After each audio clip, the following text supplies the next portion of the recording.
Hi everybody. This is a bit nerve-wracking, but I'm going to talk about me, what I do, and also introduce you to some of the things that I teach.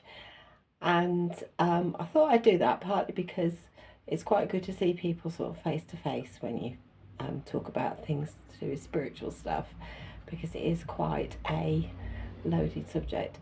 And also because I wanted to explain my own personal take on the whole thing, which is um, quite an interesting journey, I think, and it's a bit of a story. So I thought people like stories, so you might like to hear the story of how I came to the understandings that I have of this subject. So, um, first of all, when I was young, I was very interested in tarot, right from 1972. I found my first set of tarot cards, and which got me into tarot, and also talking to all my friends about ghosts and spirits and the occult and witchcraft. I always thought was fascinating. Looking up books about witchcraft in the school library when I was meant to be doing PE was one of the things I like doing. And I've always been fascinated by the beginnings of things and where they all came from. Where did all these ideas come from? Why do tarot cards work? Um, are ghosts real? What am I doing here? Who is God, for instance? That's quite a big one. And like a lot of people, is there a meaning in life? All these kind of questions have been in my mind for all my life, as they have with many people.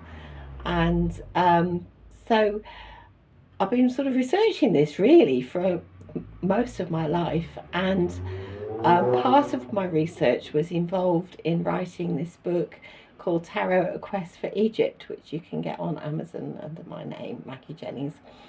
And that was because I was interested in the beginnings of where tarot came from.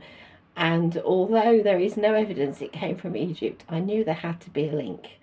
So, without going into all the details, which I have elsewhere on other videos and also in the book, I did eventually find a link, but the link wasn't in the physical tarot cards, it is more in the ideas of how to achieve enlightenment, which form the link, because tarot has got these 22 cards, which are the 22 stages of anybody's life, really.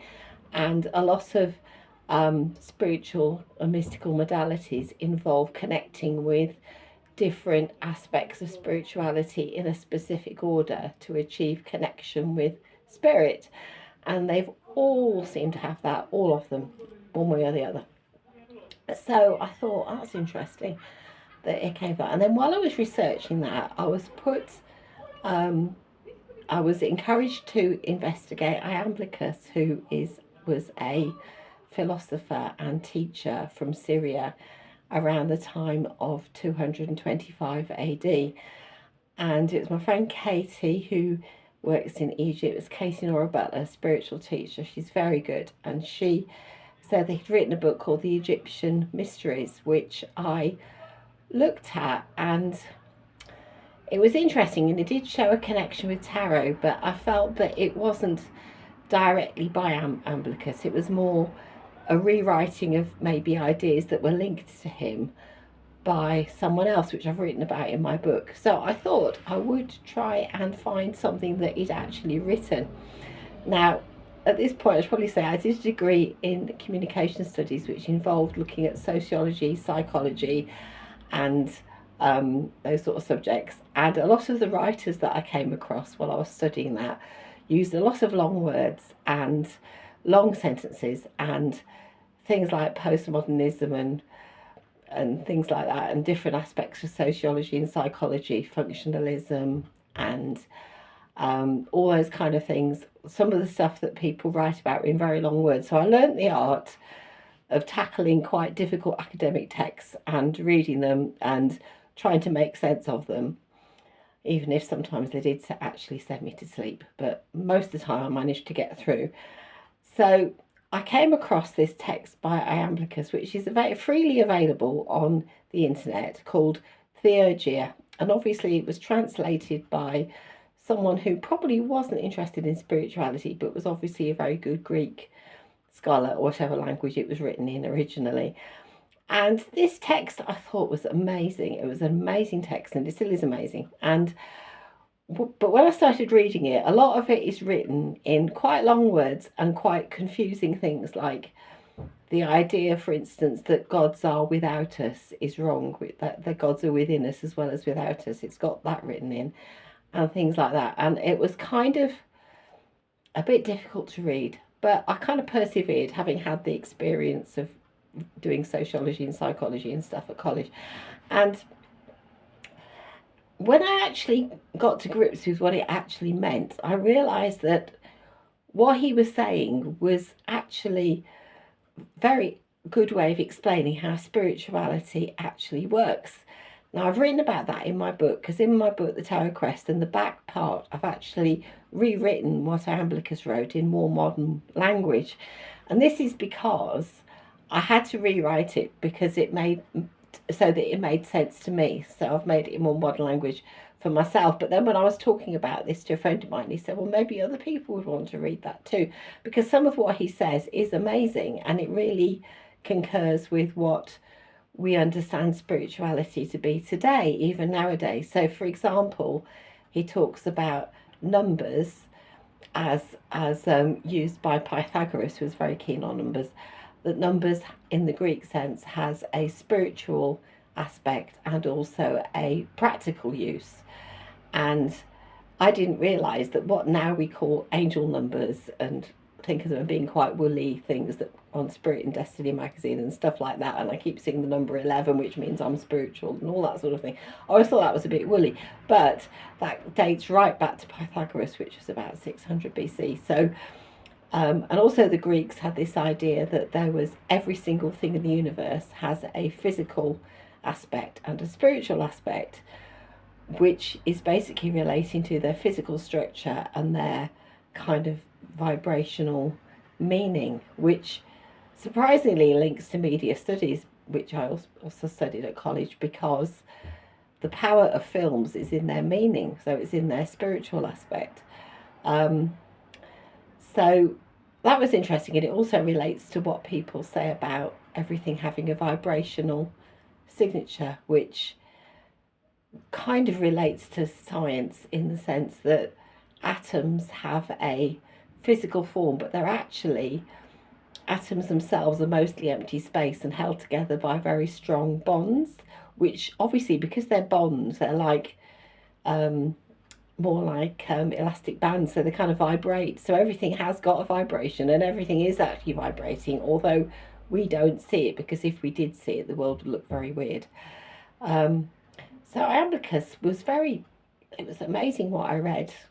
I mean, the most interesting thing was what he said about divination, because although I've been reading cards for a very long time, I do occasionally come across someone and I can't read the cards, it just makes no sense. And Iamblichus said that if something makes no sense with divination, it's because you're not meant to know, and they're not meant to know. On the other hand, sometimes I'll read people's cards and it's like I'm telling them what they know already. So I'm thinking, well, why am I telling them this? But people do like to have confirmation of what they know already. And also, Iamblichus said, what the gods want us to know, they'll want everybody to know. So everybody will know.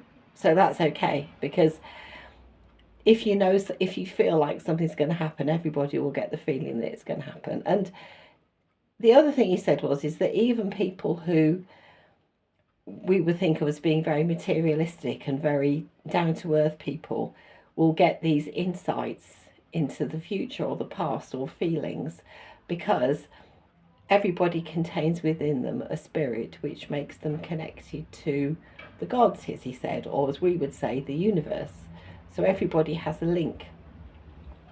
So that was fascinating. So I found this work to be amazing because it explained a lot of things to me spiritually that I'd always felt quite puzzled about, which I will be talking about a bit more in the next few videos.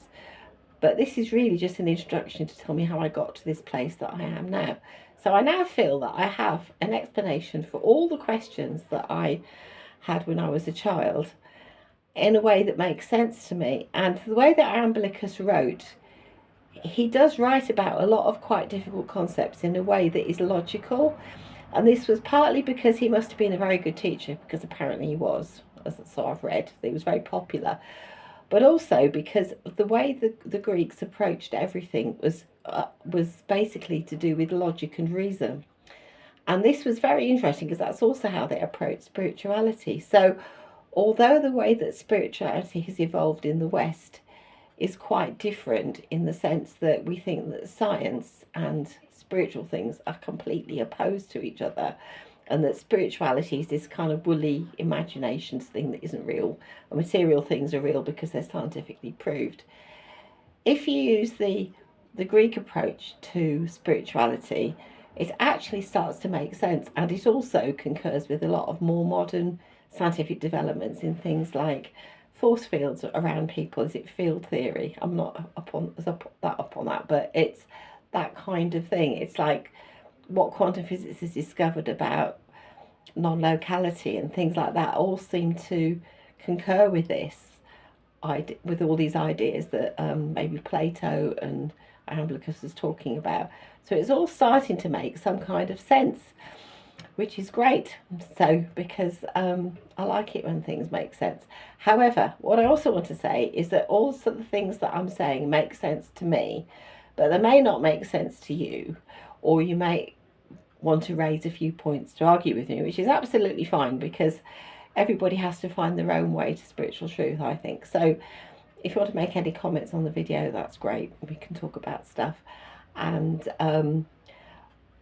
because really what I want to do is to share this vision with everyone, because I think it's time now that people started to look at the sources of all these different spiritual ideas and see how they all come from basically the same source, which is very, very important, because this means that all the different arguments that people have with each other about various different religions are all ridiculous, because they're all different ways of expressing the same thing. Of course, everybody's religions are different because people have different cultures and different backgrounds and different ways of doing things, but that's really the only difference. When you get to the core of all the major religions, they all come from the same set of ideas originally. And this may be quite controversial because obviously a lot of people have adapted these ideas to their own purposes for various reasons over the centuries, and some of it has become distorted and twisted. And I think it's in these distortions that the controversy arises, because those are the bits that people argue with each other about. But they're all essentially things that don't really matter, really. Now, I can see that maybe some people might disagree with me, which is fine. But I just think it would be nice if everybody realised that we're all really travelling different paths to the same mountain. And basically it's all about love and oneness. That's what it's about. So I shall finish there. So if you want to make any comments, that would be great. And if you want to read my book, it's called Tarot: The Quest for Egypt, which has got a lot of these ideas in. And I'll be doing another video next week. Okay, thank you for listening. All right, bye.